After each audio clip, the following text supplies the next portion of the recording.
Good morning. We are meeting today to consider the nomination of Mr. Wilbur Ross to be the next Secretary of Commerce. If confirmed, Mr. Ross would bring decades of business, entrepreneurial, and civic experience to this important position. Mr. Ross is perhaps best known for his expertise in revitalizing distressed businesses such as those in the United States steel industry. At a time when most investors, had abandoned the industry, he organized the International Steel Group in 2002, and through acquisitions made it the largest integrated steel company in North America. Later, it merged with Mittal Steel to form the largest steel company in the world.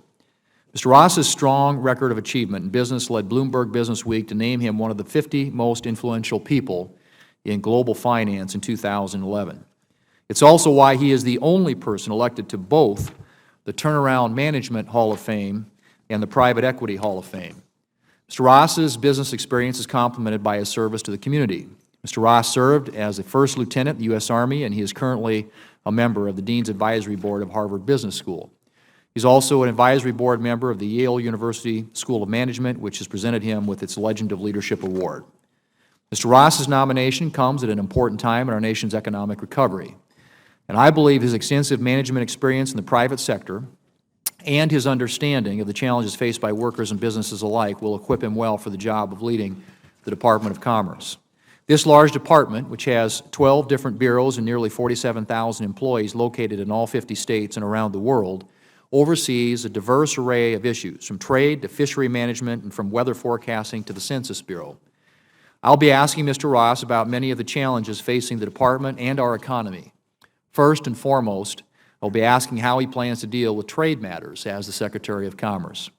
I also want to explore how, if confirmed, he would continue to play a lead role in advocating for policies that promote American innovation, like freeing up government spectrum for private use and facilitating the growing Internet of Things. Mr. Ross's experience turning around businesses should help him anticipate and mitigate the risks of major programs like FirstNet, the independent authority charged with creating a nationwide broadband network for first responders, and the acquisition of critical weather satellites by the National Oceanic and Atmospheric Administration. Finally, I would note that collaboration between the public and private sectors is one of the hallmarks of the Department's work, as exemplified by the ongoing development of cybersecurity best practices and standards, which this committee has strongly endorsed. Mr. Ross, should you be confirmed, we will be depending on you to continue this collaboration and strengthen it where necessary. Mr. Ross, I believe your business know-how and intelligence make you an excellent candidate to serve as the next Secretary of Commerce, and I look forward to supporting your nomination. I want to turn now to our ranking member, the distinguished Senator from Florida, Senator Nelson, for any opening remarks that he'd like to make.